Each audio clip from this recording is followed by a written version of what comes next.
तो अब देखिए हम क्या किए हैं, नरेशन का चार्ट बना लिए हैं और इसी चार्ट को आपको क्या करना है, हमेशा याद रखना है। तो नरेशन के कितने प्रकार होते हैं, 2 प्रकार। पहला क्या होता है, डायरेक्ट नरेशन या डायरेक्ट स्पीच। दूसरा इनडायरेक्ट नरेशन या इनडायरेक्ट स्पीच।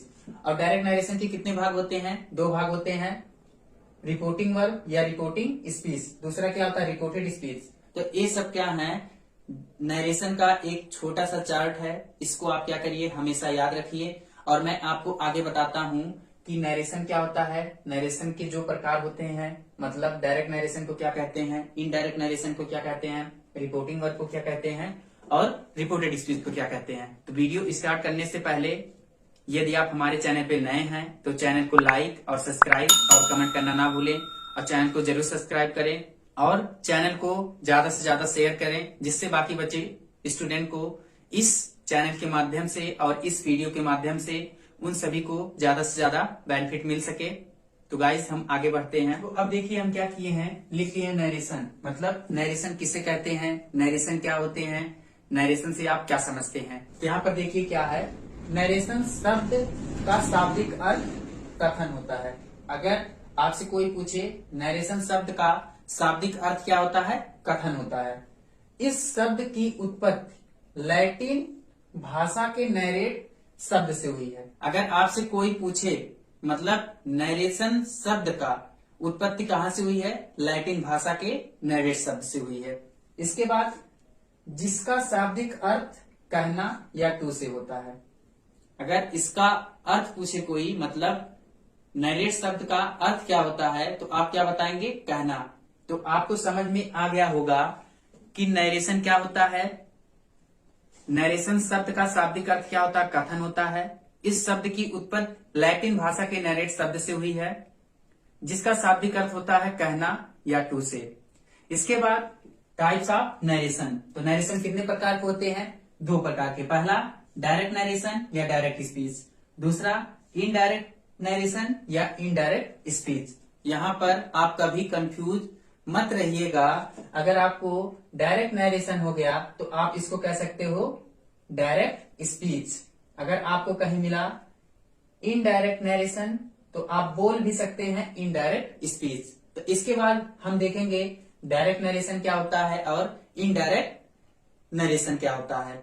तो अब देखिए हम क्या किए हैं, लिख लिए हैं डायरेक्ट स्पीच। और डायरेक्ट स्पीच किसे कहते हैं, जब किसी वक्ता के कहे हुए शब्दों को ज्यों का त्यों कहना, उसे क्या कहते हैं, डायरेक्ट स्पीच कहते हैं।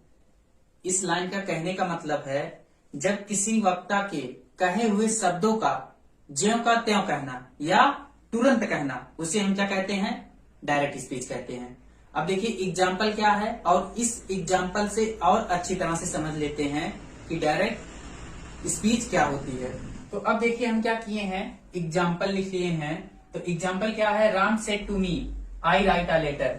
मतलब यहाँ पर क्या हो रहा है, जो यहाँ पर ये जो राम है, मतलब ये जो नाउन है, नाउन क्या कह रहा है, ही सेड टू मी, मतलब ये मुझसे कह रहा है। मतलब राम क्या कह रहा है, मुझसे कह रहा है।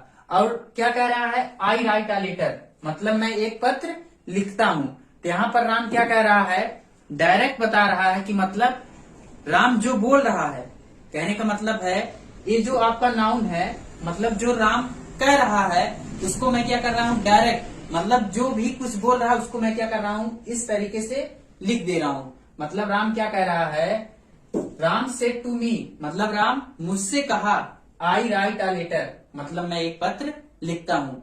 अगर कोई भी व्यक्ति आपसे कुछ कहे, मतलब ही सेड टू मी, मतलब उसने कहा मैं स्कूल जाता हूँ, मैं घर जाता हूँ, तो आप समझ जाइएगा किस चीज की बात हो रही है, डायरेक्ट स्पीच की बात हो रही है। तो आपको समझ में आ गया होगा कि डायरेक्ट स्पीच को कैसे समझा जाता है और डायरेक्ट स्पीच क्या होती है, तो आपको अच्छी तरह से समझ में आ गया होगा। अब इसके बाद हम देखते हैं दूसरा प्रकार इनडायरेक्ट स्पीच क्या होता है। तो उसको हम क्या करते हैं, लिख लेते हैं। तो अब देखिए हम क्या किए हैं, लिख लिए हैं दूसरा प्रकार इनडायरेक्ट स्पीच। और इनडायरेक्ट स्पीच किसे कहते हैं, जब किसी वक्ता के कहे हुए शब्दों को अपने शब्दों में कहना, उसे हम क्या कहते हैं, इनडायरेक्ट स्पीच कहते हैं। इस पॉइंट का कहने का मतलब है जब किसी वक्ता के कहे हुए शब्दों को अपने शब्दों में कहना या अपने शब्दों में बना के कहना, उसे हम क्या कहते हैं? इनडायरेक्ट स्पीच कहते हैं। और इनडायरेक्ट स्पीच की एग्जाम्पल क्या है, उस एग्जाम्पल को लिख लेते हैं और एग्जाम्पल के हेल्प से और अच्छी तरह से समझ लेते हैं। जैसे देखिए, जो आपको डायरेक्ट स्पीच में मिला था एग्जाम्पल, सेम इसी एग्जाम्पल को हम क्या कर रहे हैं? अपने शब्दों में कह देते हैं, मतलब अपने शब्दों में बना के बता देते हैं। उसी को हम क्या कहते हैं? Indirect speech. तो हम क्या करते हैं? सेम इसी एग्जाम्पल को ले लेते हैं। इनडायरेक्ट स्पीच में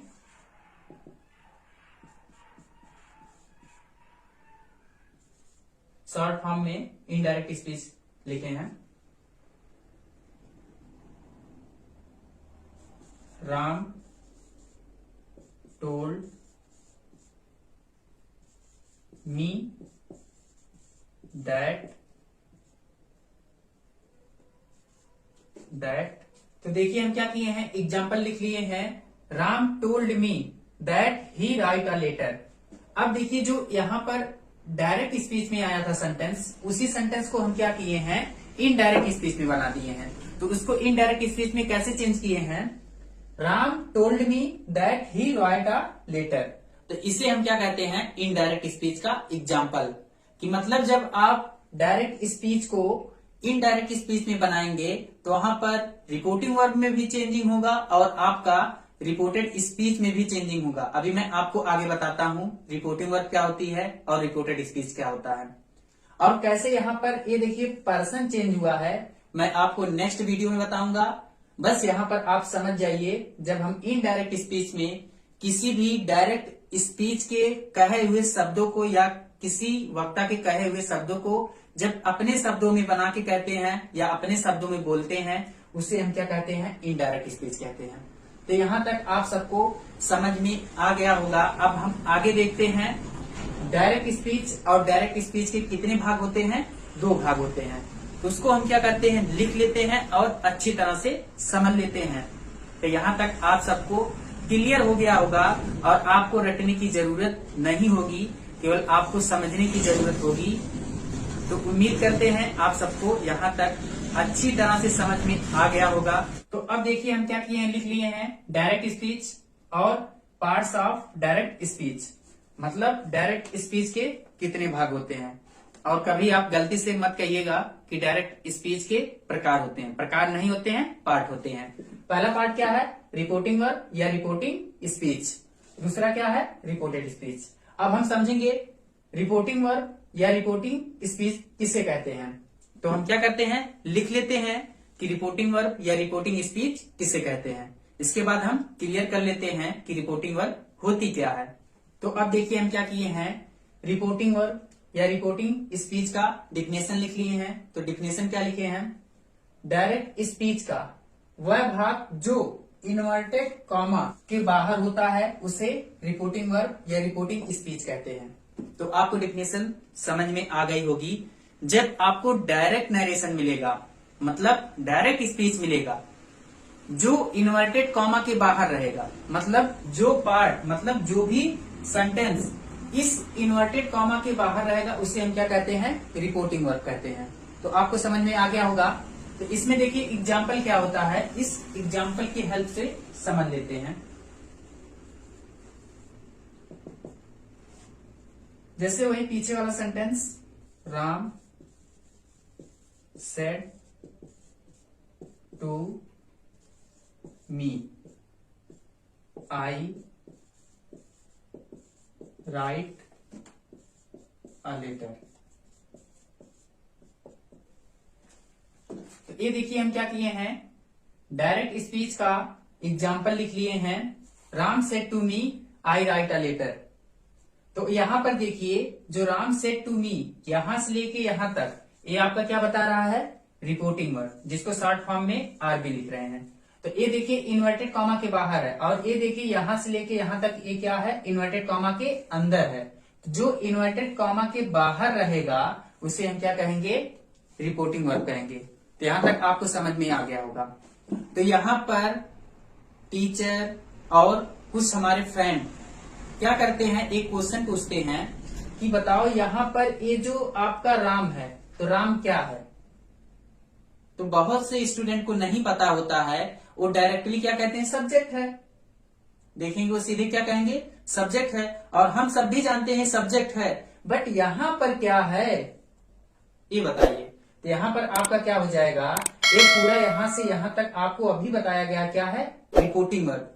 तो हम इसको क्या कहेंगे, रिपोर्टिंग वर्ब का सब्जेक्ट है।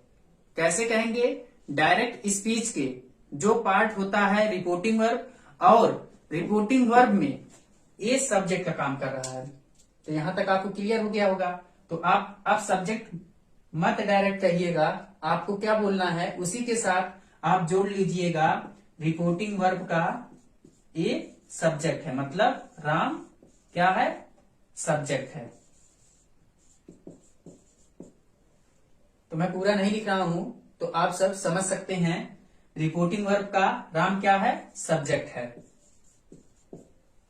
अब इसके बाद अगर आपसे कोई ए पूछे तो ए क्या है, तो आप सब जानते हैं, सीधे बोलेंगे क्या है, वर्ब है। तो यहां पर वर्ब नहीं है, बस इसी के साथ क्या जोड़ दो, रिपोर्टिंग वर्ब का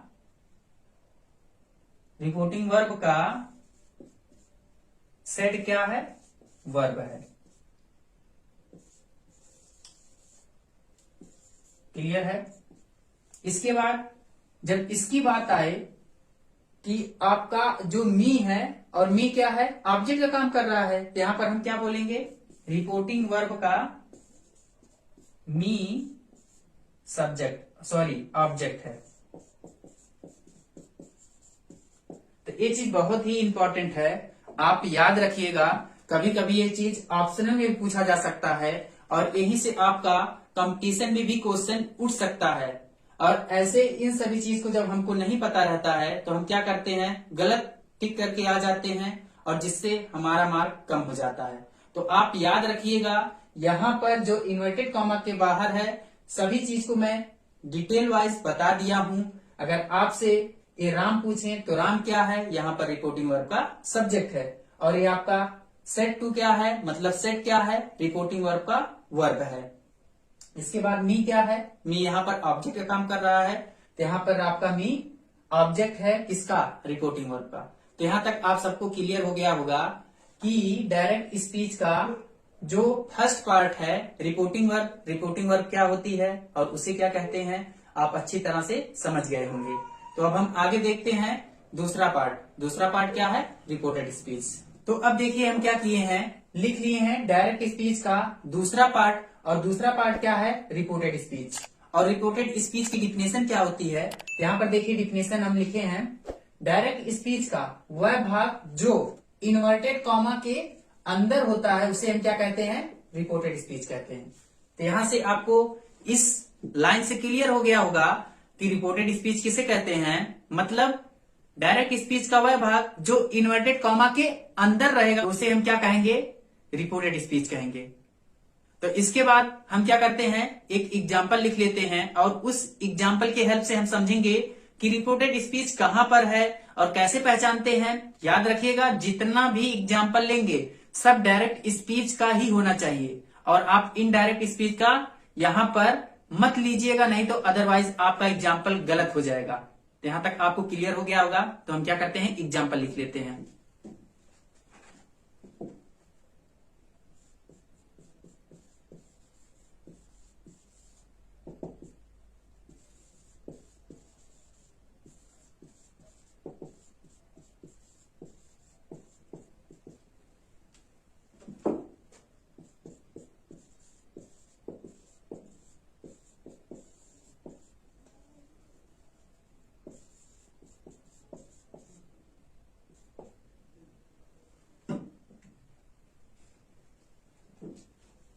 तो अब देखिए हम क्या किए हैं, एग्जाम्पल लिख लिए हैं। तो एग्जाम्पल क्या लिखे हैं, जो अभी पीछे हम देखे हैं, मतलब रिपोर्टिंग वर्ब में जो एग्जाम्पल लिए थे सेम वही एग्जाम्पल है। यहां पर देखिए, Ram said to me write a letter. यहां पर जो आपका यहाँ राम सेड टू मी, ये तो आप बता ही सकते हैं क्योंकि अभी मैं आपको पीछे बताया हूं, ये क्या है, रिपोर्टिंग वर्ब है, क्योंकि ये इन्वर्टेड कॉमा से बाहर है। अब इसके बाद देखिए, यहां से लेके पूरा यहां तक ये क्या है, इन्वर्टेड कॉमा के अंदर है। और डिफिनेशन में यही बताया गया है, जो इन्वर्टेड कॉमा के अंदर रहेगा उसी को हम क्या कहेंगे, रिपोर्टेड स्पीच कहेंगे। तो इसी को शॉर्ट फॉर्म में हम क्या लिखते हैं, RS। अब देखिए वही जो मैं पीछे आपको बताया था कि अगर आपसे पूछे जो इन्वर्टेड कॉमा के अंदर है इसको हम क्या कहते हैं, तो आप वही जिसको नहीं पता होगा सीधे कहेगा सब्जेक्ट है। हाँ ये सब्जेक्ट है, बट यहां पर किसका सब्जेक्ट है, डायरेक्ट स्पीच का सेकंड पार्ट का, मतलब रिपोर्टेड स्पीच का। यहां पर रिपोर्टेड स्पीच का, सॉरी शॉर्ट फॉर्म में यस लिखना था, हम बी लिख दिए। रिपोर्टेड स्पीच का I सब्जेक्ट है। गलती से इन्वर्टेड कॉमा के बाहर का मत कह देना सब्जेक्ट, नहीं तो गलत हो जाएगा। तो याद रखना यहां पर रिपोर्टेड स्पीच की बात हो रही है, मतलब इन्वर्टेड कॉमा के अंदर जो भी कुछ रहेगा उसी को हम बोलेंगे, चाहे सब्जेक्ट हो, चाहे हेल्पिंग वर्ब हो, चाहे ऑब्जेक्ट हो, चाहे वर्ब हो। आई क्या है यहां पर, तो आप क्या कहेंगे, रिपोर्टेड स्पीच का आई सब्जेक्ट है। इसके बाद आपका ये क्या कर रहा है, वर्ब है, तो आप क्या कहोगे, रिपोर्टेड स्पीच का वर्ब, सॉरी रिपोर्टेड स्पीच का राइट क्या है, वर्ब का काम कर रहा है। यहां पर आ लेटर क्या है, रिपोर्टेड स्पीच का आ लेटर ऑब्जेक्ट का काम कर रहा है। तो यहां तक आप सबको समझ में आ गया होगा। जो नरेशन में चार्ट होते हैं, जितनी भी चीज दी गई थी उन सभी चीज को हम क्या किए हैं, समझ लिए हैं, और इन्हीं सभी चीज को आपको याद रहना चाहिए, तभी आप जाके जब मैं आपको आगे बताऊंगा असर्टिव सेंटेंस और interrogative sentence, imperative sentence, optative sentence और एक्सक्लेमेटिव सेंटेंस, इन सभी का डायरेक्ट से इनडायरेक्ट कैसे बनाया जाता है, यदि जो मैं चार्ट बताया था नरेशन का पीछे अगर आपको नहीं पता रहेगा तो आप कभी भी डायरेक्ट से इनडायरेक्ट नहीं बना पाएंगे। तो आप जितनी जल्दी हो सके उन सभी को लर्न कर लीजिए। जब मैं आपको assertive sentence, interrogative sentence, imperative sentence, optative sentence, exclamative sentence का डायरेक्ट से इनडायरेक्ट बताऊंगा तो वहां पर आपको कोई प्रॉब्लम नहीं होगी। तो उम्मीद करते हैं आप सबको समझ में आ गया होगा। तो गाइस आज के वीडियो में हम सब क्या पढ़े हैं, नरेशन, और नरेशन का एक पहला लेक्चर था जिसमें हम क्या किए हैं, जितने भी इंट्रोडक्शन में पॉइंट होती है उन सभी को अच्छी तरह से समझ लिए हैं। अगर आपको समझ में आ गया होगा तो चैनल को लाइक और सब्सक्राइब और कमेंट करना ना भूलें, और चैनल को जरूर सब्सक्राइब करें और इस वीडियो को ज्यादा से ज्यादा शेयर करें, जिससे बाकी बच्चे स्टूडेंट को इस वीडियो के माध्यम से ज्यादा बेनिफिट मिल सके। तो गाइस मैं आपके साथ नेक्स्ट वीडियो के साथ मिलूंगा। उस वीडियो में हम बात करेंगे नरेशन पढ़ने से पहले बेसिक जाने।